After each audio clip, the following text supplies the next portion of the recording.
ಶ್ರೋತೃಗಳೇ ನಮಸ್ಕಾರ. ಶಿವಪುರಾಣದಿಂದ ಆಯ್ದ ಕಥೆಗಳು ಮಾಲಿಕೆಯಲ್ಲಿ ಶತರುದ್ರ ಸಂಹಿತೆಯಲ್ಲಿ ಬಂದಿರುವ ನಂದೀಶ್ವರನ ಕಥೆಯನ್ನು ಈ ದಿನ ನಾನು ನಿಮಗೆ ಪ್ರಸ್ತುತಪಡಿಸ್ತಾ ಇದ್ದೇನೆ. ಒಂದಾನೊಂದು ಕಾಲದಲ್ಲಿ ಶಿಲಾದನೆಂಬ ಋಷಿ ಇದ್ದ. ಆತನಿಗೆ ಮಕ್ಕಳಿರಲಿಲ್ಲ. ಇಂದ್ರನ ಸಲಹೆಯಂತೆ ಶಿಲಾದ ಶಿವನನ್ನು ಆರಾಧಿಸಿದ. ಶಿವ ಕಾಣಿಸಿಕೊಂಡು, ಶಿಲಾ, ನಿನಗೇನು ವರ ಬೇಕೋ ಕೇಳಿಕೋ ಅಂತ ಹೇಳಿದ. ಶಿಲಾದನು ಶಿವನಿಗೆ ಸಾಷ್ಟಾಂಗ ನಮಸ್ಕಾರ ಮಾಡಿ, ನನಗೆ ಅಯೋನಿಜನಾದ ಮಗ ಬೇಕು, ಅವನಿಗೆ ಮರಣವೇ ಇರಲಾರದು, ಮಗ ನಿನ್ನಂತಹವನಾಗಿರಬೇಕು, ಇದೇ ನಾನು ಕೇಳೋ ವರ ಅಂತ ಹೇಳ್ದ. ಶಿವ ಅನುಗ್ರಹಿಸಿ, ಆಯಿತು, ನನ್ನನ್ನು ಮಾನವ ರೂಪದಲ್ಲಿ ಜನಿಸಬೇಕೆಂದು ಬ್ರಹ್ಮಾದಿ ದೇವತೆಗಳು ಕೇಳಿಕೊಂಡಿದ್ದಾರೆ, ಹಾಗಾಗಿ ಅಯೋನಿಜನಾಗಿ ನಿನ್ನ ಮಗನಾಗಿ ಹುಟ್ಟುತ್ತೇನೆ ಅಂತ ಹೇಳಿ ಅದೃಶ್ಯನಾದ. ಒಂದು ದಿನ ಶಿಲಾದ ಆಶ್ರಮದಲ್ಲಿ ಹೋಮ ಮಾಡ್ತಾ ಇರಬೇಕಾದ್ರೆ ಯಜ್ಞಕುಂಡದಿಂದ ಒಬ್ಬ ಬಾಲಕ ಉದ್ಭವಿಸಿದ.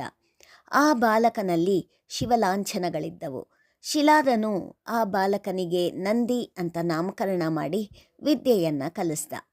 ಕೆಲವು ದಿನಗಳಾದಂತೆ ಶಿಲಾದನ ಆಶ್ರಮಕ್ಕೆ ಮೈತ್ರಾವರುಣರು ಅನ್ನೋ ಋಷಿಗಳು ಪ್ರಾಪ್ತರಾಗಿ ಅವರು ನಂದಿಯನ್ನೊಮ್ಮೆ ನೋಡಿದರು.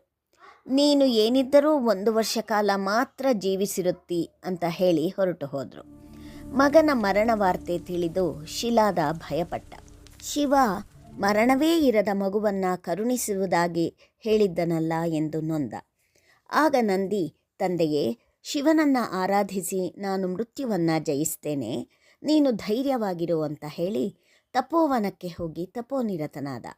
ನಂದಿಯ ತಪಸ್ಸಿಗೆ ಪ್ರಸನ್ನನಾದ ಶಿವ ತನ್ನ ಪರಿವಾರದೊಂದಿಗೆ ಪ್ರತ್ಯಕ್ಷನಾಗಿ, ನಂದಿ, ಮೈತ್ರಾವರುಣರು ನನ್ನ ಆದೇಶದಂತೆ ನಿನ್ನನ್ನು ಪರೀಕ್ಷಿಸಲೆಂದೇ ಬಂದಿದ್ದರು.